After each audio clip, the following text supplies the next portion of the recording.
Well, the inauguration festivities on the outside have been completed. It's time to shake some hands, maybe drink some punch. I'm Dave Morris alongside Ben Felder with the Oklahoman. And Ben, as I mentioned, the speeches outside are official. The swearing in is official. Right now, it's just the congratulations. Yeah, Kevin Stitt is officially now governor of Oklahoma, the state's 28th governor. He was sworn into office along with 8 other statewide officials, lieutenant governor, attorney general, state superintendent, and several others. Following his oath of office, he gave a 15-minute speech. And really the biggest takeaway from it was trying to renew Oklahomans' pride in their state.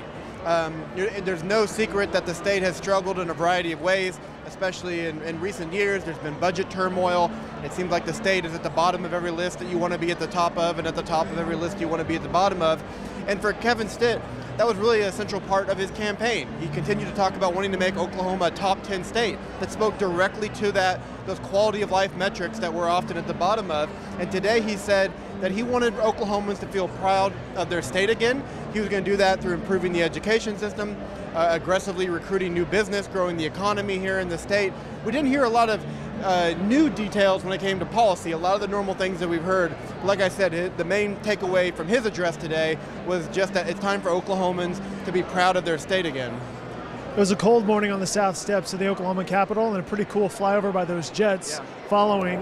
You were sitting next to the Oklahoma's Chris Castile during that. You've also had a chance to interact with various officials and the public here. Who have you spoken with and what are you hearing?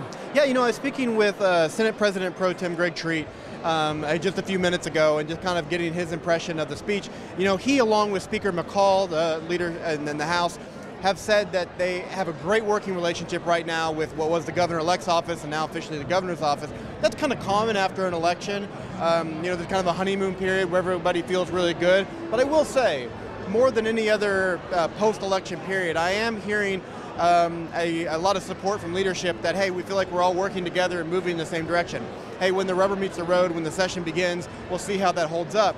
But one thing that Senator Treat told me was that he really felt like the kind of pride that Stitt's trying to sell to the state is possible. He pointed to the city of Oklahoma City and said, hey, a decade or two ago, nobody wanted to say they were from Oklahoma City. Now it's a pretty trendy place to live. People are buying t-shirts with Oklahoma City on it.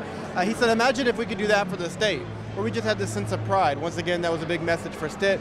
And Senator Pro Tem Treat said that he felt like that was possible here today. I also spoke with a mother from Tulsa who brought out her 2 kids. There's a lot of lawmakers and lobbyists here today. There's also a lot of just quote-unquote average Oklahomans, and she said that she wanted her 2 young children to witness this historic event. She was a Stitt supporter, and she felt like that as a businessman, that he was going to bring that kind of outsider's philosophy into the governor's office.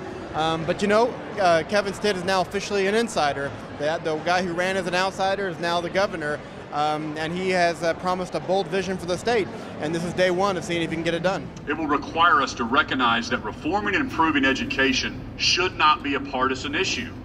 Getting our children ready to thrive and face the challenges of the future should be our shared priority. If you missed the address, you can watch Governor Stitt's address online at newsok.com. You can watch the entire ceremony if you choose. It's on that same website at NewsOK as well. Tonight, it's the ball at the Cox Convention Center. We'll be there chatting with a few people as they come in. Yeah, so this is going to be downtown Oklahoma City. You would expect some of the biggest names in the political world to be there, so we're going to be hoping to catch several of them with some interviews and stuff like that. Continue to get a feeling for how people are kind of responding to the new governor. Like I said, he's only been governor for a couple hours. Right now there's a lot of energy, a lot of excitement around that. But in less than a month, the session's going to begin. There's going to be challenges. There's going to be struggles. Governor Stitt promised that he wasn't going to govern as a Republican, or obviously he's not a Democrat, but he was going to govern in a nonpartisan way. He was going to try to overcome some of the state's biggest problems that way.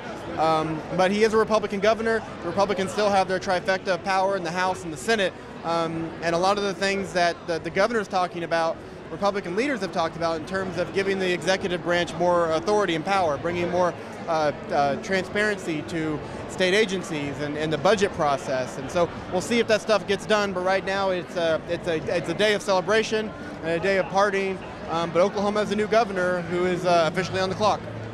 If you want more political coverage straight to your inbox every morning, sign up for the Capital City newsletter. You can do so on newsok.com. It's free. We'll hit your inbox every day of the week. For now, I'm Dave Morris alongside Ben Felder. More coverage to come on newsok.com.